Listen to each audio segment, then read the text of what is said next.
Assalamualaikum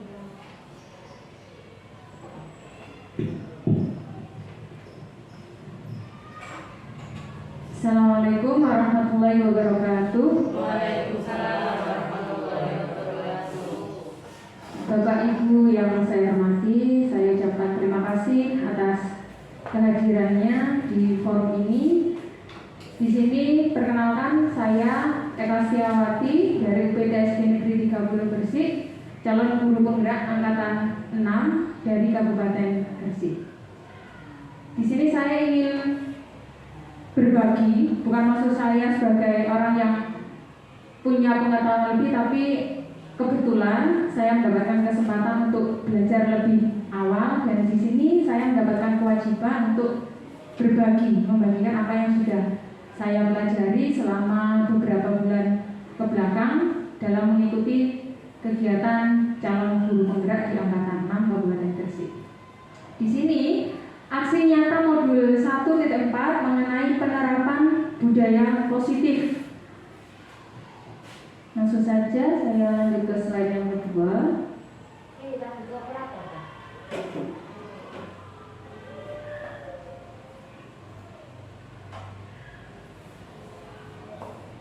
Ini perkenalan dulu, saya Eka Setiawati, kemudian fasilitator saya Ibu Desi Susanti, kemudian pengajar praktek Bu Siti Aisyah yang kemarin sempat melakukan pendampingan individu ke sini, berasal dari MPK Mu'alimat. Selanjutnya, untuk latar belakang kegiatan ini mengenai budaya positif yang saya lakukan, karena kurangnya kedisiplinan siswa, dan yang kedua karena perilaku positif siswa yang cenderung mengharapkan iming-iming atau imbalan dari seorang guru.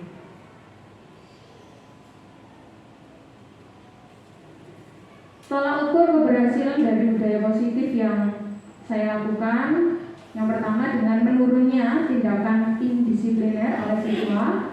Yang kedua, siswa berperilaku positif meskipun tanpa penghargaan ataupun iming-iming dari guru. Kemudian guru dapat sebagai manajer dan guru menerapkan segitiga restitusi. Apa itu manajer dan apa itu segitiga restitusi? Restitusi akan saya bahas lebih lanjut pada slide selanjutnya. Lini masa tindakan. Yang pertama dengan menanamkan disiplin diri pada anak melalui pendekatan kepada siswa. Yang kedua mengembangkan motivasi intrinsik siswa. Yang ketiga merefleksi praktik disiplin yang selama ini saya lakukan dan berupaya agar dapat menempatkan diri pada posisi kontrol yang tepat. Yang keempat mencoba mengajak siswa untuk membentuk keyakinan kelas dan menanamkan disiplin positif pada murid sebagai bagian dari budaya positif di sekolah. Dukungan yang saya butuhkan untuk menerapkan budaya positif ini, yang pertama kerjasama antar pendidik dengan panjenengan semua selaku pendidik di UPTSD Negeri 30 Gresik dalam memberikan informasi tentang tindakan-tindakan yang dilakukan siswa yang membutuhkan pembinaan. Nah, ini biasanya kita sudah lakukan ketika ada pertemuan dalam rapat ataupun sharing saat istirahat di kantor. Kemudian dukungan dari orang tua siswa dan kebijakan kepala sekolah dalam membantu mengarahkan penerapan segitiga restitusi. Perubahan paradigma belajar. Di sini berdasarkan filosofi dari Ki Hajar Dewantara mengenai paradigma belajar. Ki Hajar Dewantara mengungkapkan bahwa kita mengajar sebagai pengajar itu hendaknya memberikan pembelajaran yang sesuai dengan kodrat alam dan kodrat zaman. Kodrat alam di sini berarti kita membimbing siswa, memberikan fasilitas kepada siswa untuk belajar secara nyaman di dalam kelas. Dan untuk kodrat zaman, kita mengajarkan itu sesuai dengan perkembangan zaman. Jadi tidak melulu pada ilmu yang itu saja, tapi mengikuti sesuai dengan perkembangan zaman. Berikut akan saya tunjukkan untuk video tentang perubahan paradigma belajar.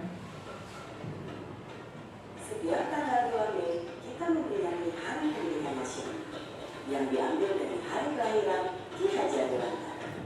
Melalui pendidikan, Ki Hajar berjuang melawan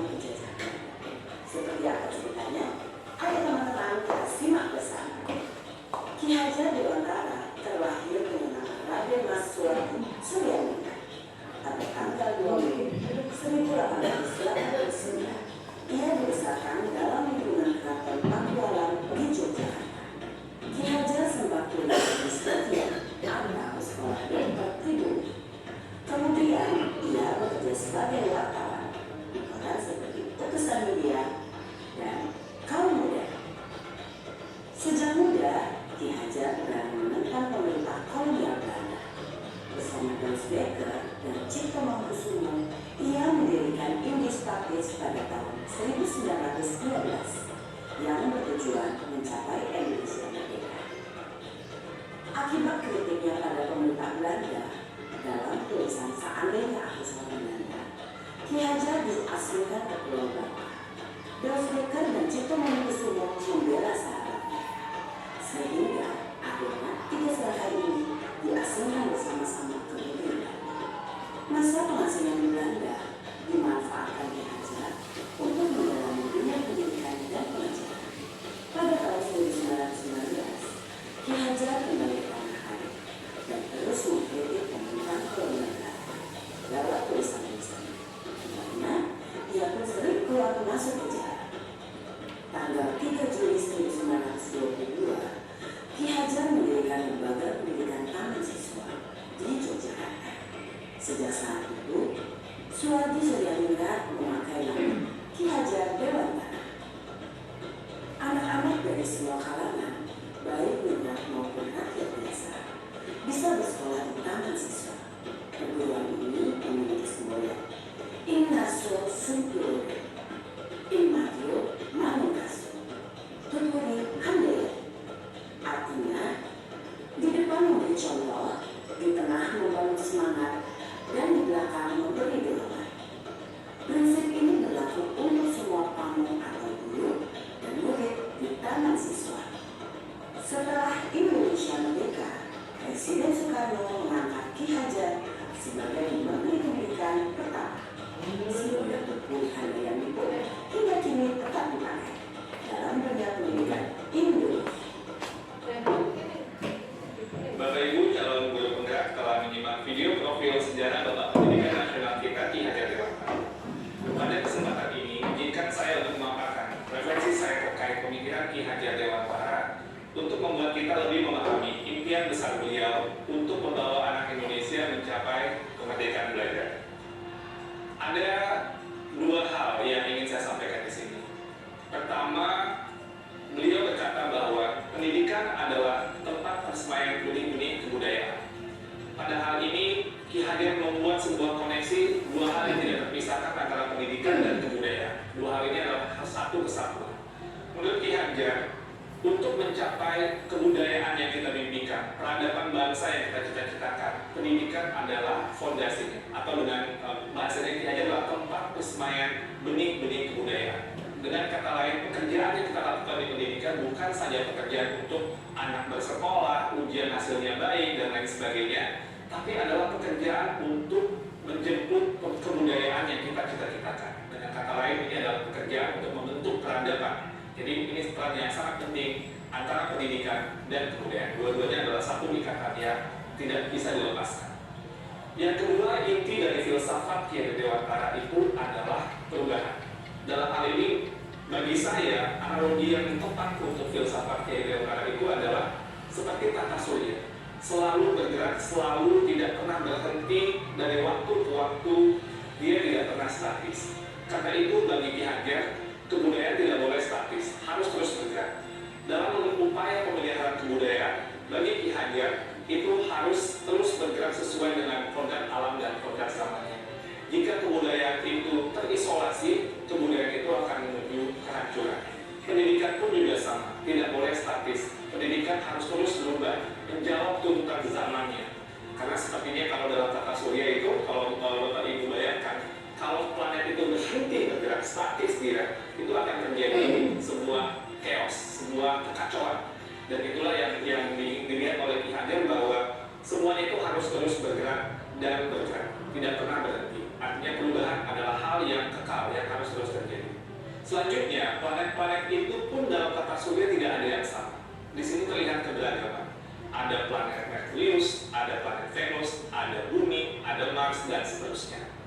Dalam melihat planet-planet ini, inilah yang kita juga lihat dalam kebudayaan dan pendidikan. Dalam kebudayaan menurut Ki Hajar tidak ada yang sama. Ada kebudayaan yang mungkin seperti Mars, ada seperti Bumi gitu ya, tapi tidak bisa disamakan. Ketika kita melakukan pertukaran kebudayaan, itu bukan untuk menyamakan semuanya, tapi untuk menguatkan identitas dari masing-masing kebudayaan. Dan kebudayaan itu terus berputar dan terus berputar pada suku yang sama. Dan dalam filosofi Ki Hajar, sumbunya ini atau di mana semua planet itu bersumbu itu adalah nilai-nilai kemanusiaan. Dan ini yang menjadi hal yang esensi dari semua kebudayaan, dimanapun kebudayaan itu berada, baik itu kebudayaan di Indonesia yang beragam maupun kebudayaan dunia yang juga sangat beragam. Esensinya menurut Ki Hajar adalah nilai-nilai kemanusiaan. Pendidikan pun juga sama. Anak tidak pernah ada yang sama. Dua anak kembar itu tidak pernah sama persis, bahkan kembar siam sekalipun. Fitrah dari penciptaan dari Yang Maha Kuasa itu adalah keberagaman. Menurut Ki Hajar, biarkanlah anak-anak itu memiliki keunikannya sendiri-sendiri. Ibarat planet-planet tadi, mereka bergerak dengan kecepatannya sendiri-sendiri. Kalau Bapak Ibu lihat di tata surya, Merkurius itu berputar sangat cepat, sementara mungkin planet Jupiter itu agak lambat berputarnya. Dan ini mereka juga berputar dengan kecepatannya sendiri-sendiri sesuai dengan orbitnya masing-masing. Masing-masing punya cerita di dalam planet yang berbeda-beda. Jadi tidak bisa dipaksakan bumi itu harus menjadi seperti Saturnus atau Neptunus itu menjadi Merkurius. Semua ada orbitnya masing-masing, semua bergerak pada sumbu yang sudah diatur dan hamba pada nilai yang sama, yaitu nilai-nilai kemanusiaan. Nah, lalu apa yang kemudian menjadi relevansi pemikiran-pemikiran Ki Hajar Dewantara terhadap transformasi pendidikan yang sedang kita lakukan sekarang?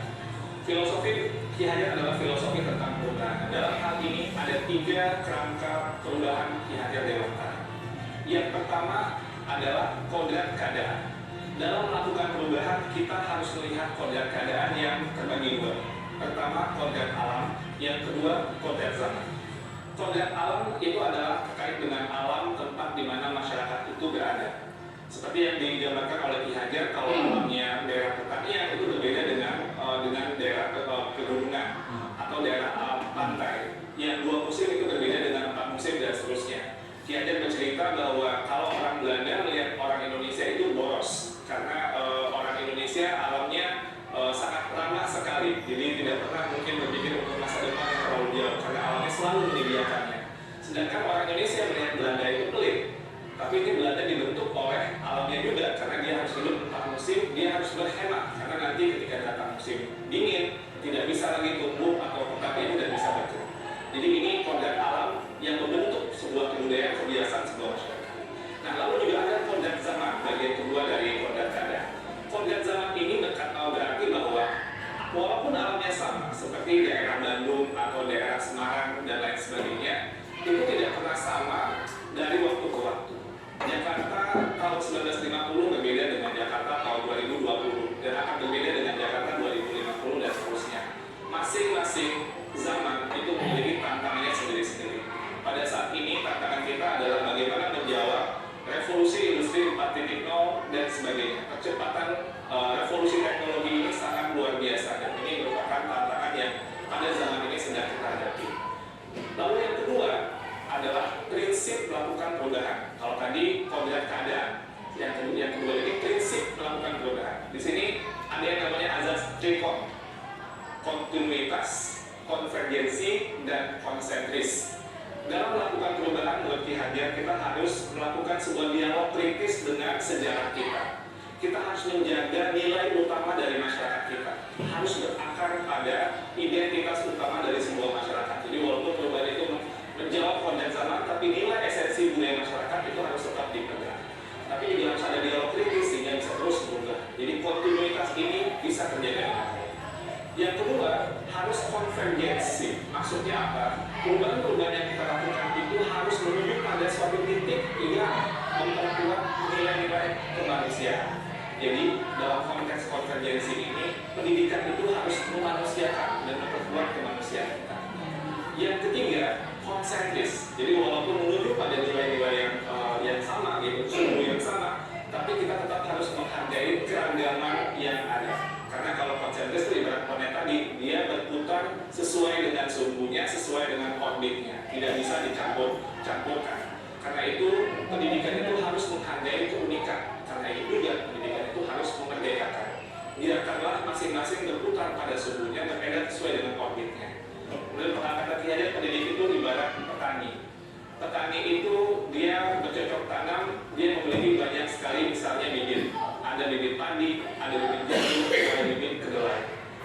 Yang padi tumbuhkanlah dia sebagai padi. Jangan menumbuhkan padi itu berharap menjadi jagung. Tidak akan pernah menjadi seperti itu.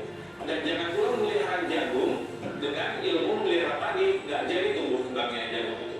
Jadi masing-masing itu sesuai dengan kodratnya, dan itulah keragaman yang dihadapi oleh para pendidik dalam konteks kehidupan sehari-hari.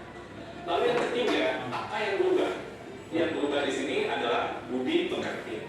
Maksudnya ini apa? Ada dua kata di sini. Ada budi, ada pekerti. Budi itu menurut bahasa Ki Hajar ada tiga komponen, yaitu cipta, rasa, dan karsa.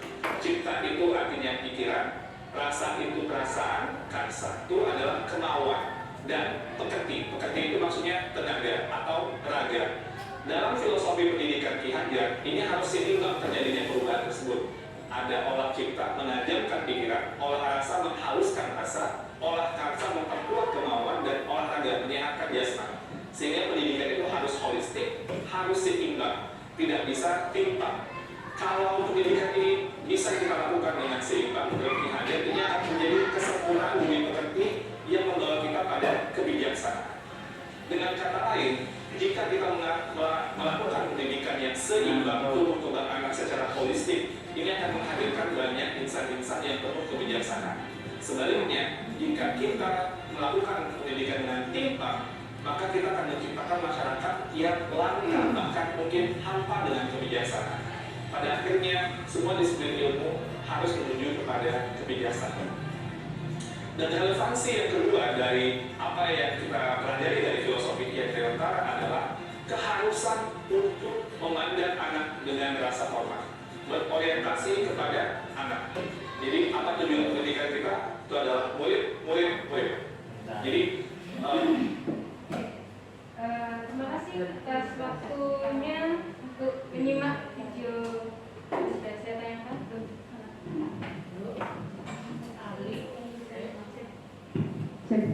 Terima kasih. Demikian adalah pemaparan perubahan paradigma belajar. Dari sini saya bisa menyimpulkan bahwa intinya pendidikan yang kita laksanakan adalah muaranya adalah kepada murid, memerdekakan murid. Bahkan kalimat yang lebih ekstrim di LMS yang sudah saya pelajari adalah guru itu menghamba kepada murid. Jadi seakan-akan kok kita menyembah, bukan, tapi lebih ke memanusiakan mereka sebagai manusia, memberikan mereka kemerdekaan untuk belajar dengan segala potensi yang telah dimiliki. Di sini saya yakin Bapak Ibu yang sudah berpengalaman dalam mengajar tentu mempunyai pengalaman ketika menghadapi murid-murid semacam ini. Mungkin ada yang ingin sharing tentang pengalaman menghadapi siswa yang dengan begitu beragamnya pemikiran atau karakter, dan bisa di-sharingkan tentang bagaimana Bapak Ibu menanggapi hal tersebut. Ada yang ingin berbagi? Bisa, silakan.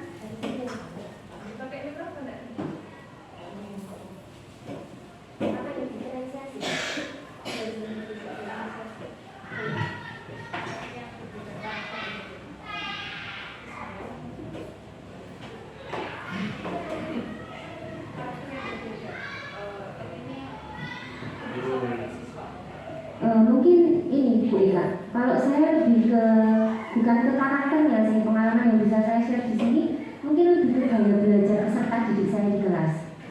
Yang saya petakan adalah gaya belajar peserta didik saya ada yang auditori, ada yang visual. Kemudian anak-anak kelas 1 itu cenderung lebih ke kinestetiknya. Cuman dalam mengakomodir perbedaan gaya belajar itu saya masih belum bisa maksimal. Kenapa? Karena satu, keterbatasan pengetahuan saya, dua, durasi belajar di kelas yang juga singkat, terbatas. Kemudian yang ketiga, kita sudah dikejar deadline untuk menyelesaikan materi. Dan kemudian saya pikir juga karena media pembelajaran saya belum terlalu inovatif. Jadi saya belum bisa mengakomodir perbedaan gaya belajar peserta didik saya di kelas. Kalau menurut saya lebih Tapi ke sudah ada usahanya. sudah, karena pembelajaran contohnya bagaimana saya mengakomodir peserta didik saya yang memiliki gaya belajar visual, ya sesekali saya tampilkan slide misalnya menggunakan LCD atau kalau enggak saya pakai media banner, kemudian buku cerita bergambar itu kadang-kala saya sisipkan juga dalam literasi awal di kelas 1. Kemudian kalau untuk yang auditori mungkin kalau materi di kelas 1 itu kan banyak yang ini dengan gerak dan lagu. Nah saya pakai medianya di speaker yang saya koneksikan dengan ponsel saya itu kan saya mengakomodir. Kalau yang kinestetik ya mungkin akan lebih terakomodir lagi saat jam pelajaran PJUK. Saya pikir itu yang bisa saya sharing, yang bisa saya bagikan. Terima kasih Bu Ita. Terima kasih Bu Ita. Terima kasih Bu Ita atas sharing pengalamannya.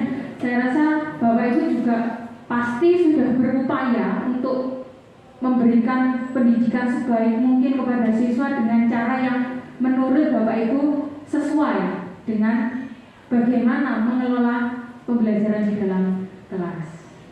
Saya mungkin sudah berpengalaman semua daripada saya yang masih baru.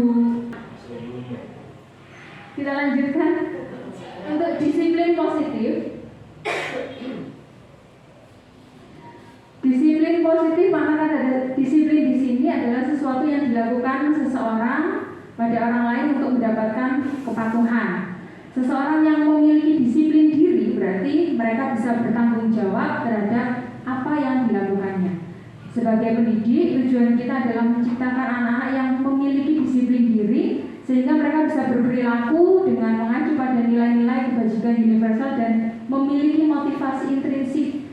Nah, yang perlu ditekankan di sini adalah disiplin positif yang secara intrinsik. Jadi kalau intrinsik itu bersumber dari dalam dirinya sendiri. Meskipun tidak ada yang mengawasi, meskipun tidak ada aturan yang membuat dia menjadi kurang nyaman atau mendapatkan hukuman, mereka akan tetap melakukannya karena motivasinya ada di dalam dirinya. Berbeda dengan motivasi ekstrinsik. Kalau motivasi ekstrinsik itu berasal dari luar. Jadi ketika orang yang mengamati, ketika aturan itu tidak ada, maka dia akan kembali pada kebiasaan yang sebelumnya. Nah, ini pembentukan keyakinan kelas. Di sini untuk keyakinan kelas adalah suatu kegiatan yang biasanya dilaksanakan di awal tahun pelajaran untuk membentuk suatu hal-hal apa saja yang kita patuhi bersama, kita yakini bersama, kesepakatan antara guru dan siswa yang dilaksanakan dan bersama-sama kita terapkan di dalam kelas. Biasanya keyakinan kelas itu di awal tahun, tapi karena saya baru mendapatkan ilmu ini, jadi baru saya terapkan beberapa hari belakangan. Saya kumpulkan anak-anak, kemudian saya minta mereka menuangkan apa saja yang ingin dia dapatkan selama pembelajaran. Hal-hal apa saja yang membuat mereka nyaman dalam belajar. Saya bagikan secara kertas, kemudian mereka menuliskan di papan tulis tentang keyakinan kelas yang mereka miliki, dan kita akan bersama-sama berupaya untuk melaksanakan keyakinan kelas itu.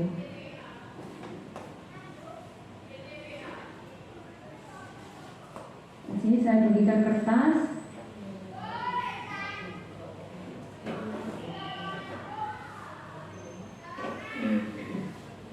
Mungkin pada awal anak-anak merasa bingung loh. Biasanya kan peraturan sudah langsung ada di sekolah, biasanya di dalam kelas sudah tertempel peraturan.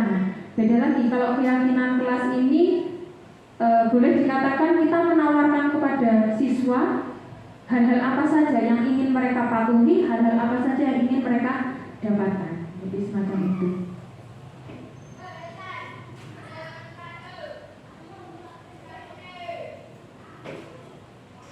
Saya percepat.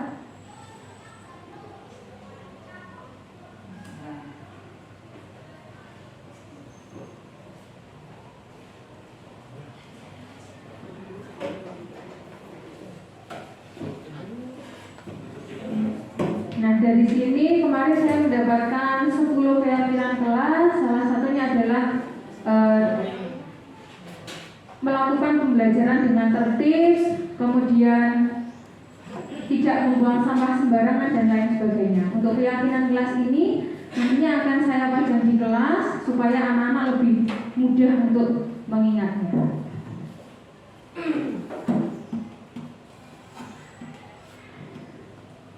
Ada 3 motivasi perilaku manusia. Yang pertama, termotivasi untuk menghindari ketidaknyamanan atau hukuman. Nah, ini adalah motivasi yang paling rendah karena sifatnya eksternal. Dia membutuhkan, seakan-akan butuh pengawas supaya dia jadi patuh.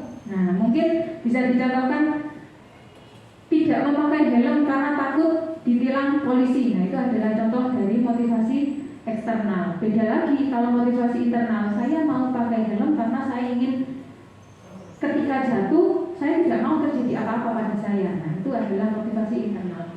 Yang kedua, untuk mendapatkan imbalan atau penghargaan dari orang lain. Ini satu tingkat di atas motivasi yang pertama. Di sini orang berperilaku untuk mendapatkan imbalan. Jadi saya mau berbuat baik di dalam kelas, atau saya ingin menjawab pertanyaan dari bu guru supaya nanti saya dapat stiker atau dapat pensil dari bapak ibu guru. Nah, itu adalah contoh dari motivasi yang kedua. Yang ketiga, untuk menjadi orang yang mereka inginkan dan menghargai diri sendiri dengan nilai-nilai yang mereka percaya. Jadi memang kesadaran dari orang itu sendiri untuk termotivasi melakukan hal tersebut karena ingin boleh dikatakan ngajeni awake dhewe. Nah, semacam itu.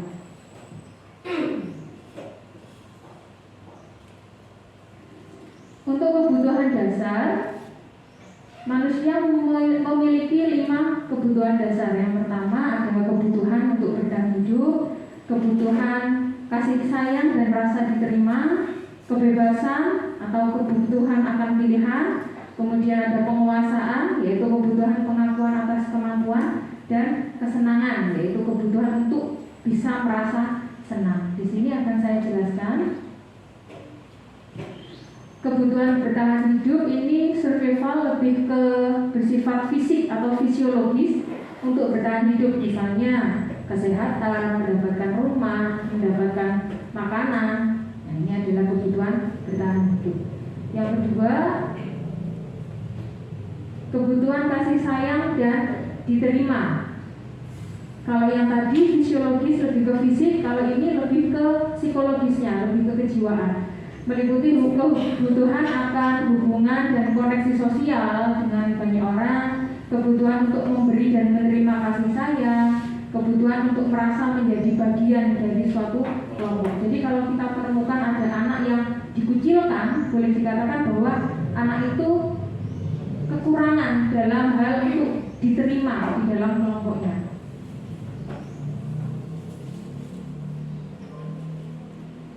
Selanjutnya ada kebutuhan pengakuan atas kemampuan. Ini berhubungan dengan kekuatan untuk mencapai sesuatu, menjadi kompeten, menjadi terampil dan diakui atas prestasi dan keterampilan, didengarkan dan memiliki rasa harga diri.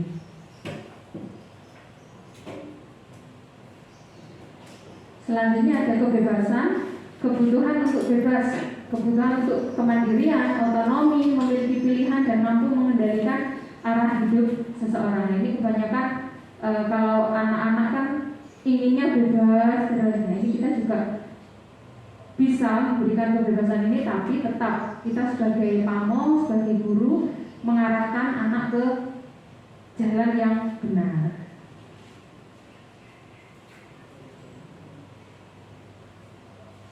Kemudian yang kelima, kesenangan, yaitu kebutuhan untuk merasa senang. Di sini kebutuhan untuk mencari kesenangan, hiburan, bermain, tertawa. Bisa kita dengan yang biasa suka musik, bisa mendengarkan musik atau menonton film dan sebagainya. Posisi kontrol restitusi. Ini tadi yang sempat dibahas di awal. Apa itu restitusi? Oke, posisi kontrolnya dulu. Ada 5 posisi kontrol. Yang pertama sebagai penghukum. Jadi seorang pendidik yang berada pada posisi pertama, penghukum, lebih biasa menggunakan hukuman fisik maupun verbal untuk membuat seorang anak ini merasa tidak nyaman. Bisa jadi dikatakan sesuatu hal-hal yang kurang baik sehingga anak ini merasa, oh saya mendapatkan ketidaknyamanan di dalam kelas karena guru menempatkan diri sebagai posisi penghukum. Yang kedua, posisi kontrol guru sebagai pembuat merasa bersalah. Pembuat merasa bersalah akan menggunakan keheningan yang membuat orang lain merasa tidak nyaman, bersalah atau rendah diri. Jadi diam tapi orang yang melakukan kesalahan itu merasa gitu. Paham ya maksud saya? Seperti itu. Yang ketiga, posisi kontrol restitusi sebagai teman. Di sini guru kalau menempatkan posisi sebagai teman bisa efeknya negatif, bisa positif. Kalau secara negatif, jadi anak ini akan tergantung kepada guru. Tapi positifnya anak ini jadi lebih dekat. Seakan-akan kita tidak ada jarak di antara kita, antara guru dan murid. Nah, posisi yang keempat adalah pemantau. Posisi pemantau ini berawal dari teori stimulus respon yang menunjukkan tanggung jawab guru dalam mengontrol muridnya. Yang posisi paling tinggi adalah posisi sebagai manajer. Posisi di mana guru berbuat sesuatu bersama murid, mempersilahkan murid mempertanggungjawabkan perilakunya, mendukung murid agar dapat menemukan solusi atas permasalahan yang dihadapi. Nah, yang diharapkan adalah guru bisa menempatkan diri pada posisi pemantau dan manajer. Seperti itu. Nah, berikut adalah ilustrasi dari kelima posisi kontrol tersebut. Mulai dari posisi penghukum, membuat merasa bersalah, teman, dan pemantau dan manajer. Salam bahagia Ibu dan Bapak guru hebat. Dalam penerapan disiplin positif restitusi, salah satu program yang dikembangkan adalah 5 posisi kontrol. 5 posisi kontrol dalam restitusi adalah proses perjalanan seorang pendidik agar dapat mengenali dirinya. Pada video kali ini, kita akan membahas tentang 5 posisi kontrol yang dikembangkan oleh Diane Lawson dan contoh penerapannya.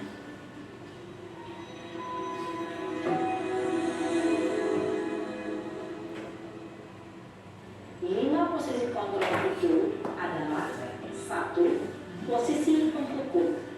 2. Posisi pembuat merasa bersalah. 3. Posisi teman. 4. Posisi pemantau atau monitor. Dan 5. Posisi manajer. Untuk lebih memahami kelima posisi tersebut, mari kita saksikan kasus Naren yang terlambat hadir 20 menit di sekolah dan melihat bagaimana kelima posisi kontrol dalam menghadapi masalah tersebut.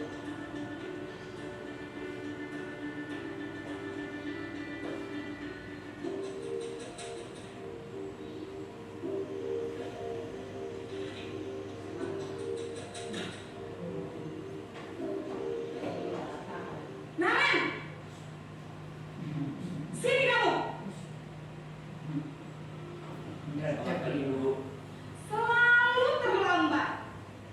Kamu deh, pasti terlambat. Maaf Bu, saya Apa? Apa coba? Alasan kamu apa lagi? Kapan sih kamu tidak terlambat? Malas sekali ya kamu jadi anak. saya Dasar pemalas. Gak kapok-kapok sih kamu. Sudah berapa kali terlambat? Sana, kamu keliling lapangan basket 2 kali. kenapa saya harus ke lapangan basket Bu? Kenapa? Kamu telat ibu. Berani-beraninya jawab. Sudah terlambat, masih berani jawab pula. Sekarang, keliling lapangan basket 5 kali sekalian. Biar kapok. Cepat. Pergi sana ke lapangan basket. Oke, untuk ilustrasi pertama ini guru sebagai penghukum, jadi guru yang paling benar. Nah, intinya seperti itu. Jadi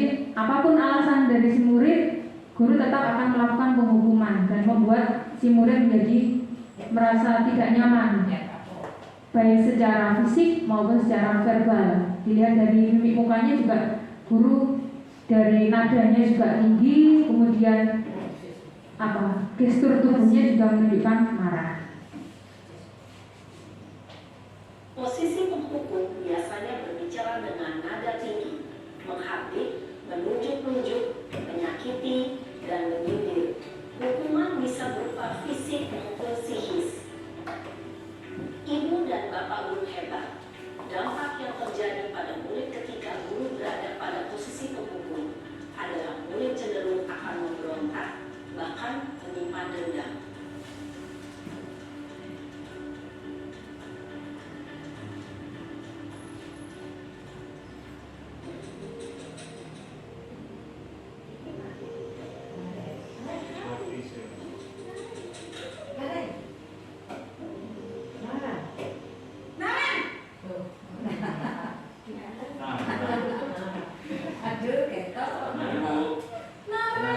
Naren, kamu kenapa terlambat lagi, nak? Ya Tuhan, Naren, kamu senang ya bikin ibu susah ya? Kalau kamu terlambat lagi, nanti ibu yang ditegur bapak kepala sekolah, nak. Disangka ibu tidak bisa membina kamu. Duh, gimana ini?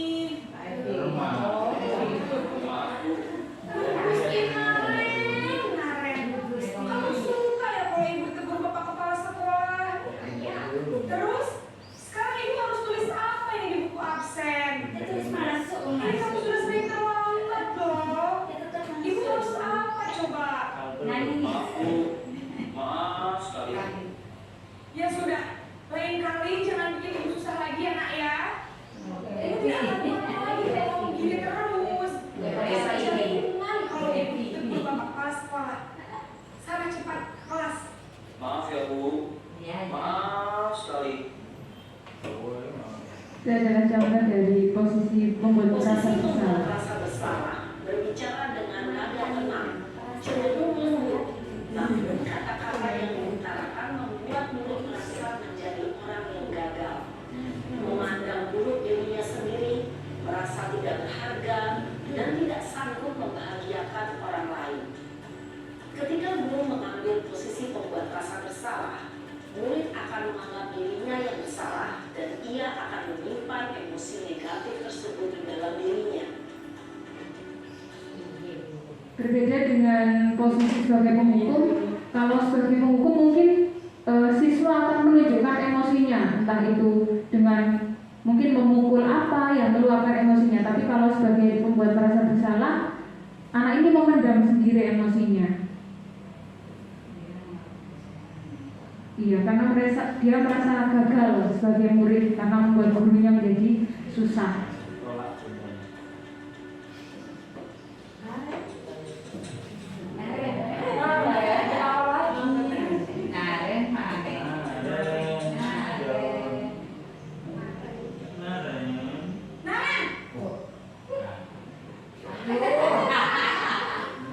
Selamat pagi Bu. Wah, sudah jam berapa ini nak? Terlambat lagi ya sayang. Ya Bu. Tunggu saya belum bangunkan saya Bu. Kamu malah menyalahkan ibu kamu.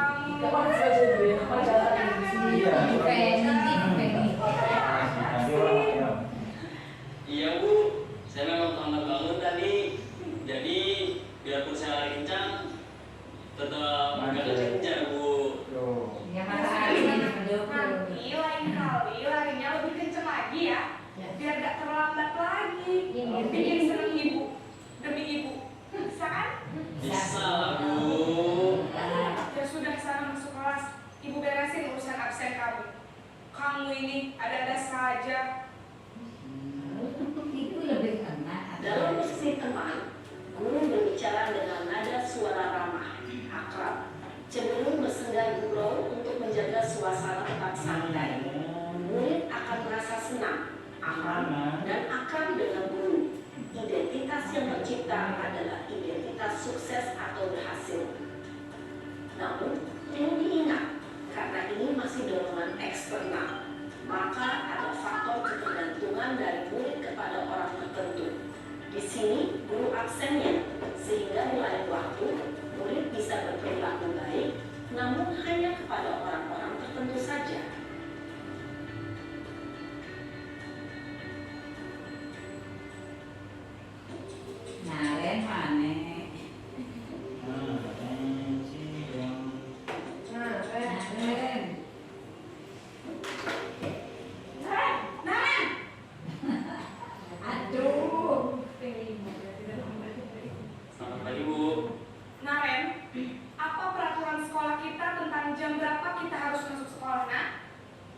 kita harus di sekolah jam 7, Bu. Iya betul, sekarang sudah jam 7.20. Naren sudah tahu konsekuensinya jika terlambat hadir. Paham, Bu? Saya harus tinggal kelas pas jam istirahat selama 20 menit. Iya benar, konsekuensinya demikian. Jadi nanti jam 9.30 pas istirahat, kamu harus tinggal di kelas, kerjakan tugas tambahan untuk ketertinggalan kamu, ya? Baik, Bu. Posisi pemantau mengandalkan penghitungan atau data untuk mengontrol murid. Guru mengarahkan murid berdasarkan peraturan dan konsekuensi. Seorang pemantau menunjukkan bahasa tubuh dan ekspresi wajah yang datar dan cenderung formal.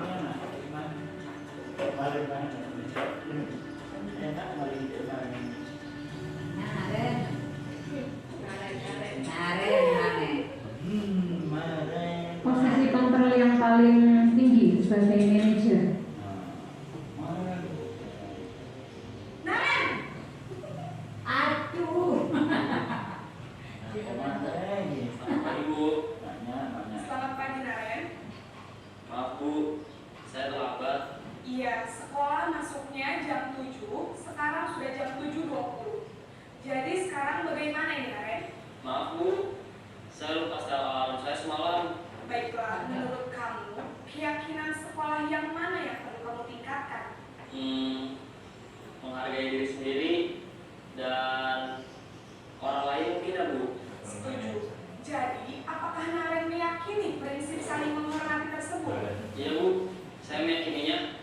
Apakah Naren bersedia memperbaiki masalah keterlambatan ini? Bersedia, Bu. Bagaimana kamu akan memperbaiki masalah keterlambatan ini? Saya akan coba untuk tidak lupa menyetel alarm saya, Bu. Baik, kalau Naren lupa menyetel alarm di rumah, ada orang yang kira-kira bisa bantu mengingatkan tidak? Ada, Bu. Kakak saya, Kak Emma. Ada yang selain Kak Emma? Selain Kak Emma, ada ibu saya. Baiklah. Jadi yang mengingatkan Naren adalah Kak Emma dan ibu kamu ya. Kira-kira akan mulai setel alarm kapan nih, Naren? Setelah pulang sekolah, akan segera saya lakukan. Baik, jadi Naren akan setel alarm untuk bangun besok pagi dan akan diingatkan oleh kakak dan ibunda Naren ya. Ada lagi yang mungkin perlu dilakukan Naren agar tidak terlambat bangun lagi. Tidak ada, Bu. Baik Naren, terima kasih untuk kerjasama kamu. Sekarang kamu perlu kembali ke kelas untuk belajar. Baik, Bu. Terima kasih. Posisi manajer adalah posisi kontrol yang disarankan untuk membimbing murid memiliki sikap disiplin yang positif, yaitu murid yang mandiri, bertanggung jawab, dan dapat memecahkan masalah. Tujuan dari posisi ini adalah agar murid dapat berefleksi atas tindakannya. Guru akan dengan tulus memberikan pertanyaan-pertanyaan bermakna, sehingga membuat murid dapat belajar dari kesalahannya dan mencari sebuah solusi untuk menyelesaikannya. Ibu dan Bapak guru hebat, setelah mengamati adegan kelima posisi kontrol tadi, kira-kira posisi mana yang paling ideal? Posisi mana yang dapat menunjang motivasi intrinsik murid? Ya, tentu posisi manajer. Posisi ini memang posisi ideal yang ingin dituju setiap pendidik. Pada posisi inilah, guru dapat menerapkan disiplin positif yang berpihak pada murid, yang memerdekakan murid. Perjalanan seorang pendidik tentunya tidak mudah untuk sampai pada posisi seorang manajer. Namun, tujuan kita pasti, yaitu menciptakan murid-murid yang mandiri, merdeka, dan bertanggung jawab. Semoga penggambaran 5 posisi kontrol yang Oke, kita adalah ilustrasi mengenai 5 posisi kontrol guru sebagai pendidik. Mungkin di sini ada yang ingin sharing pengalaman menerapkan posisi kontrol. Mungkin sebelum kita tahu ada 5 posisi kontrol ini ternyata sudah pernah menerapkan, tapi tidak tahu istilahnya apa. Mungkin ada yang seperti itu. Boleh sharing pengalamannya? Pak Izul, silakan.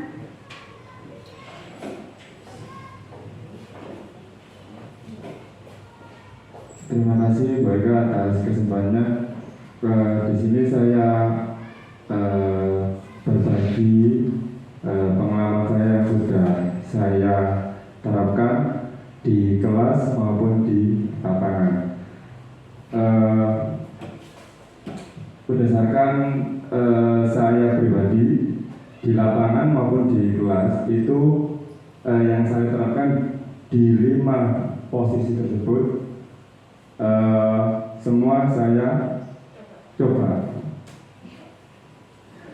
Dan salah satu yang paling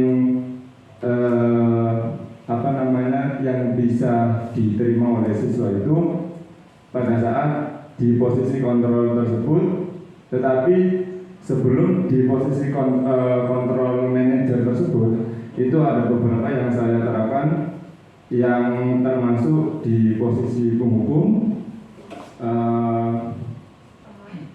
ada teman dan merasa bersalah, dan di situ semua itu sebelum masuk ke posisi kontrol posisi yang terakhir manajer. Dan di situ saya menerapkan kepada siswa saya maupun di sekolah maupun di klub itu sudah saya lakukan, dan ada beberapa yang bisa menerima dan ada yang juga istilahnya itu tidak bisa menerima. Itu tergantung pada sisi kepribadian siswa juga. Dan alhamdulillah di lapangan yang saya bina, yang termasuk klub dan juga di sekolah, itu beberapa anak yang bisa menerima itu bisa merubah sikap dan memahami apa yang saya terapkan. Jadi bisa memilih apa yang dilakukan oleh siswa itu tidak dilakukan lagi. Jadi ada kalanya kita itu harus menempatkan diri. Jadi di kelas, di lapangan maupun di klub itu berbeda. Jadi pengalaman saya itu tidak semua tempat atau siswa yang kita ajar itu bermacam-macam, bervariasi. Jadi di mana kita harus tegas, di mana kita harus menjadi teman, menjadi pemantau, dan juga menjadi manajer itu tergantung siswanya. Maksudnya tergantung siswa itu kita tuh mendidik. Intinya yang sudah dijelaskan sama mereka yang pertama itu pada inti yang diterangkan tadi kan memanusiakan manusia. Nah itu. Jadi di yang dilakukan oleh guru atau pelatih itu menunjukkan karakter siswa. Sebenarnya itu menunjukkan karakter siswa supaya menjadi karakter yang lebih baik. Nah itu yang saya alami dan saya terapkan selama saya mengajar dan saya menjadi pelatih di luar sekolah. Itu mungkin pengalaman saya pribadi. Terima kasih. Terima kasih Pak Izul untuk sharing ilmunya. Mungkin di sini saya bisa mengambil garis besarnya bahwa kadang-kala kita menerapkan posisi kontrol tertentu tapi tidak mempan untuk siswa tertentu, seperti itu ya. Kita berusaha untuk menerapkan posisi kontrol sebagai manajer, tapi di siswa tertentu yang dalam tanda kutip perlu bimbingan lebih, maka bisa saja kita memposisikan diri sebagai penghukum atau membuat merasa bersalah. Begitu ya Pak Izul? Ya, terima kasih Pak Izul. Karena memang karakter tiap anak berbeda ya. Kita lanjutkan. Sudah. Mungkin ada yang ingin bertanya atau sharing pengalaman bisnis Bella, monggo. Bisnis selaku provos mungkin. Assalamualaikum warahmatullahi wabarakatuh. Terima kasih Bu Eka atas kesempatannya. Di sini saya mau sharing. Saya kan masih baru di sini, hampir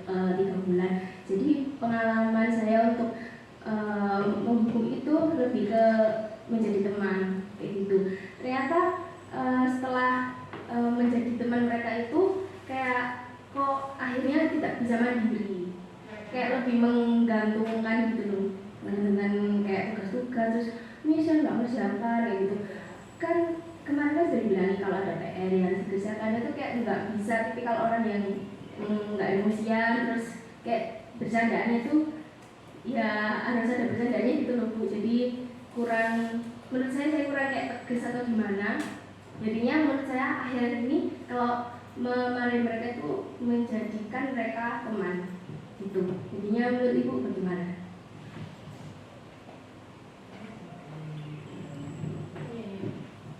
Terima kasih Bu Ella.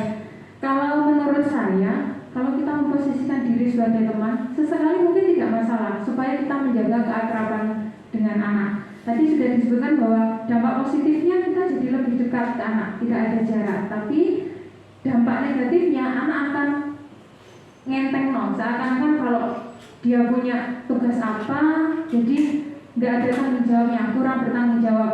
Karena dia merasa, walau gurunya lepas jawab, nanti lah akan dimaafkan, nanti akan, nah seperti itu. Jadi mungkin menurut saya Bella bisa lebih tegas lagi untuk bisa menempatkan posisi pada pemantau atau pembuat manajer begitu. Menurut saya sih seperti itu. Mungkin dari Bapak Ibu guru yang lebih senior punya pengalaman, Bu Sis mungkin? Ya, silakan Bu Sis.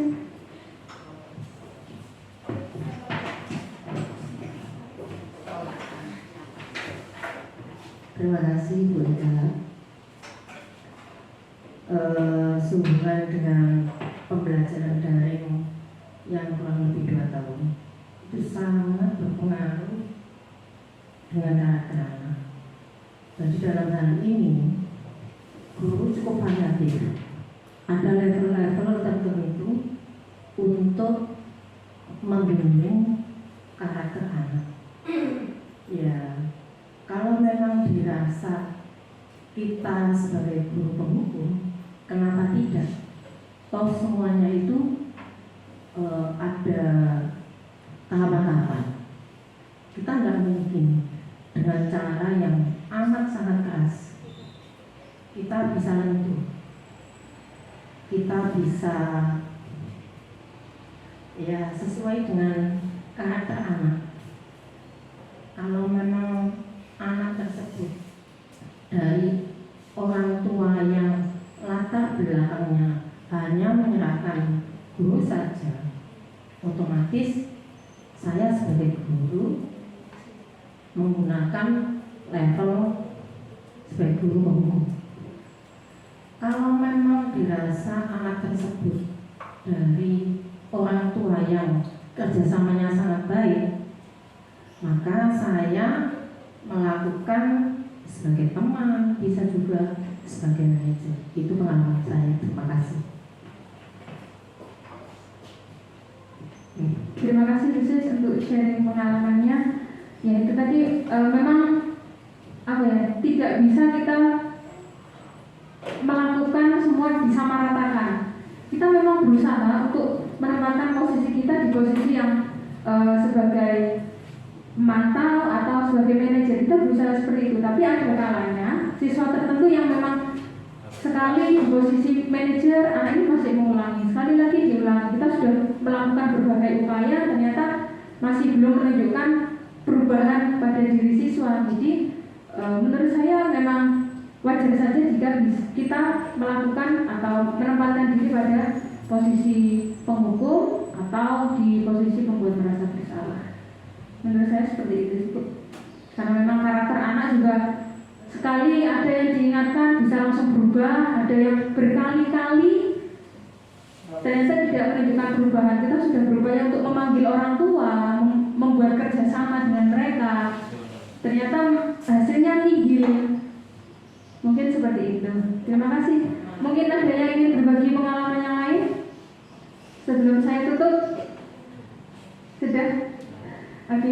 Terima kasih atas perhatian Bapak Ibu semua. Semoga sedikit yang saya sampaikan ini bisa bermanfaat untuk kita sebagai pendidik. Mohon maaf sekali lagi, bukan maksud saya menjadi orang yang tahu berdiri di sini hanya sharing saja pengalaman untuk hal yang sudah saya dapatkan selama mengikuti CGP ini. Terima kasih. Assalamualaikum warahmatullahi wabarakatuh.